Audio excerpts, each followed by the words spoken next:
Assalamualaikum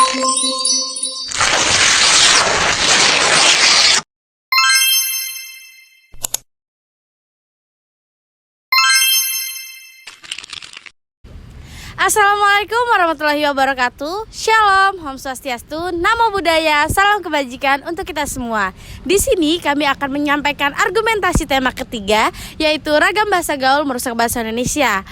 Beberapa yang akan kami sampaikan diantaranya, yang pertama adalah pengertian dari bahasa gaul, yang kedua adalah dampak negatif dan positif, yang ketiga adalah upaya mengatasinya, yang keempat penyebab dari bahasa gaul yang digunakan, yang terakhir adalah kesimpulan. Oke, kita langsung saja ke pengertian bahasa gaul. Pengertian bahasa gaul adalah bahasa non-formal yang sering digunakan oleh remaja saat ini. Bahasa gaul digunakan pada kalangan tertentu dan bersifat sementara. Bahasa gaul juga merupakan salah satu cabang dari bahasa Indonesia sebagai bahasa untuk pergaulan. Istilah ini muncul pada akhir tahun 1980-an. Bahasa gaul pada umumnya digunakan sebagai sarana komunikasi di antara remaja sekelompoknya selama kurun tertentu. Hal ini dikarenakan remaja memiliki bahasa tersendiri dalam mengungkapkan dan mengekspresikan diri. Dampak negatif dari penggunaan bahasa gaul. Yang pertama, bahasa gaul dapat mempersulit penggunaan bahasa Indonesia. Artinya, remaja saat ini sudah terbiasa menggunakan bahasa gaul, dan jika menggunakan bahasa Indonesia yang baik dan benar, akan terkesan kaku dan kurang asik. Yang kedua, bahasa gaul juga menyebabkan tergesernya bahasa Indonesia. Yang ketiga, bahasa gaul menyebabkan menurunnya derajat bahasa Indonesia.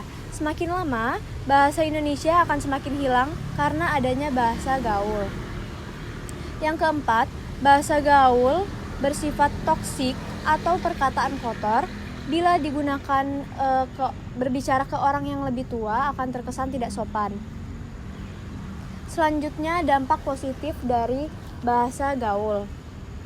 Yang pertama, bahasa gaul menjadikan remaja saat ini menjadi lebih kreatif karena mereka mengkreasikan bahasa-bahasa Indonesia menjadi bahasa yang baru dan lebih asik untuk digunakan di kehidupan sehari-hari.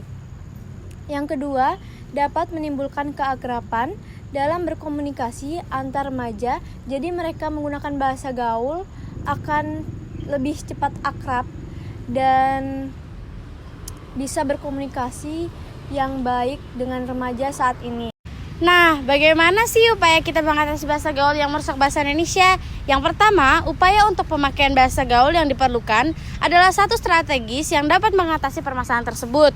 Di antaranya adalah kepedulian pemerintah terhadap pemakaian bahasa gaul. Yang kedua adalah kesadaran diri untuk menggunakan bahasa Indonesia yang baik dan benar. Selanjutnya adalah mengikuti dinamika perkembangan bahasa.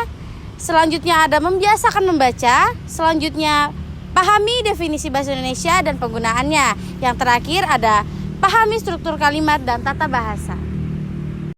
Penyebab bahasa gaul merusak bahasa Indonesia. Bahasa gaul berkembang dari media sosial seperti televisi dan sosial media lainnya seperti Twitter, Instagram, Facebook, dan lain-lain. Dan juga bahasa gaul berkembang dari faktor lingkungan. Televisi banyak menyajikan program-program yang menampilkan bahasa gaul dan remaja mengekspresikan bahasa gaul melalui media sosial. Bahasa gaul juga muncul karena biasanya para remaja berpikir menggunakan bahasa Indonesia yang baik dan benar terlalu formal dan kaku, sehingga mereka menggunakan bahasa gaul untuk menggambarkan ekspresi mereka di kehidupan sehari-harinya. Selanjutnya, kesimpulan. Bahasa gaul sangat berpengaruh bagi bahasa Indonesia karena bahasa gaul sangat sering digunakan oleh anak remaja di masa sekarang. Bahasa gaul juga digunakan sebagai sarana komunikasi yang sering dipakai oleh sekelompok orang. Bahasa gaul berdampak buruk bagi bahasa Indonesia karena jika kita lebih sering menggunakan bahasa gaul, bahasa Indonesia akan jarang digunakan. Walaupun bahasa gaul menimbulkan keakraban dalam berkomunikasi, namun sebenarnya bahasa gaul tidak harusnya kita gunakan terus-menerus. Sekian dari kelompok kami. Wassalamualaikum warahmatullahi wabarakatuh.